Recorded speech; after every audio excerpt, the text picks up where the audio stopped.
I am इन।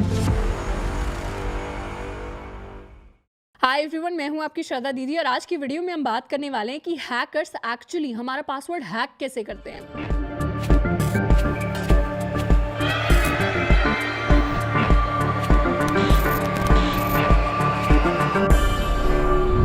अब अगर हमने इंस्टाग्राम पर या जीमेल पर अकाउंट बनाया है जिस अकाउंट के अंदर हमने पासवर्ड स्टोर किया है 123456, तो ये पासवर्ड ऐसे का ऐसा प्लेन टेक्स्ट की फॉर्म में स्टोर नहीं होता कंपनी के पास। इंटरनेट पर जितनी भी कंपनीज हैं सबके पास अपना एक हैशिंग एल्गोरिदम है।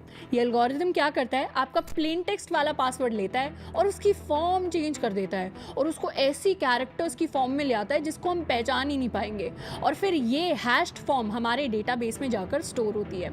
अब मार्केट के अंदर बहुत सारी हैशिंग एल्गोरिदम्स है, जैसे हमारी SHA-1, SHA-256, MD5, MD6 और भी बहुत सारी। जैसे एग्जाम्पल लेते हैं कि आप इंस्टाग्राम पर अकाउंट बनाने निकले हैं, तो सबसे पहले आपको अपना ईमेल, उसके बाद अपना पूरा नाम, फिर अपना यूजर नेम और फिर अपना पासवर्ड उसे बताना पड़ेगा।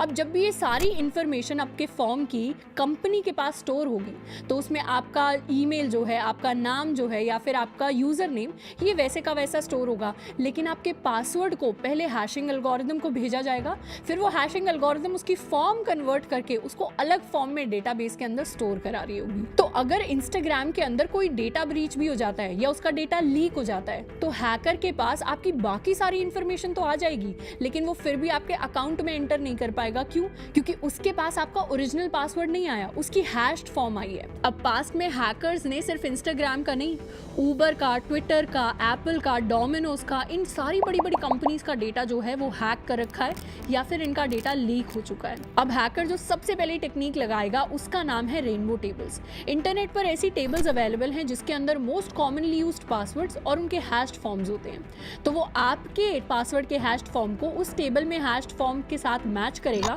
और जहां भी मैच आ जाता है वहां से उसको आपका ओरिजिनल पासवर्ड मिल सकता है।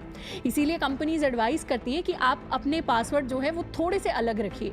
जैसे 12345 है या 12345 है या फिर पासवर्ड है, ये सारे के सारे हमारे वीक पासवर्ड्स हैं जो रेनबो टेबल्स के अंदर पहले से अवेलेबल है। अगर हमने थोड़ा सा भी स्ट्रॉन्ग पासवर्ड सेव किया है तो हमारा रेनबो टेबल्स वाला मेथड फेल हो जाएगा और उसके बाद हैकर ट्राई करेगा डिक्शनरी अटैक्स।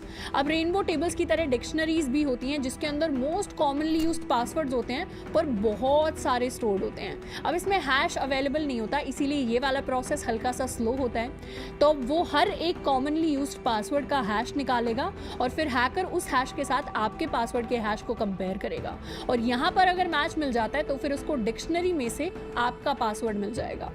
अगर ये प्रोसेस भी फेल हो जाता है फिर वो ट्राई करेगा ब्रूट फोर्स अटैक।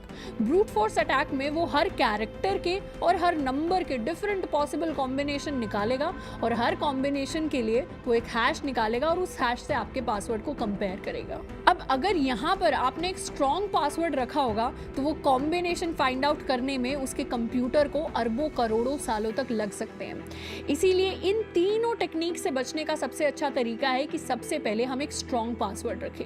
अब इसके अलावा कंपनीज के अंदर जो सिक्योरिटी ऑफिसर्स होते हैं और सिक्योरिटी एनालिस्ट होते हैं वो एक टेक्निक का यूज करते हैं जिसका नाम है सॉल्टिंग। जैसे हम सब्जी के अंदर थोड़ा सा नमक डाल देते हैं, वैसे ही कंपनीज के पास एक प्राइवेट की ऑफ कैरेक्टर्स होती है जिसको हम कहते हैं सॉल्ट। वो आपके पासवर्ड को लेगी और उसके बीच बीच में वो अपने सॉल्ट को ऐड कर देंगी और उसके बाद हैश निकालकर उसको अपने डेटाबेस के अंदर स्टोर कर रही होंगी। तो अगर डेटा ब्रीच भी हो जाता है तो जो हैश्ड फॉर्म हैकर को मिलेगी वो आपके ओरिजिनल पासवर्ड की हैश्ड फॉर्म नहीं होगी, वो एक सॉल्टेड पासवर्ड की हैश्ड फॉर्म होगी जिसको क्रैक करना और भी डिफिकल्ट होगा और उसको हैकर तभी क्रैक कर पाएगा जब उसे कंपनी के सॉल्ट के बारे में पता हो। तो आई होप कि ये कुछ बेसिक पासवर्ड हैकिंग टेक्निक्स हमें समझ में आई होंगी जो हैकर्स यूज करते हैं हमारे पासवर्ड्स को हैक करने के लिए।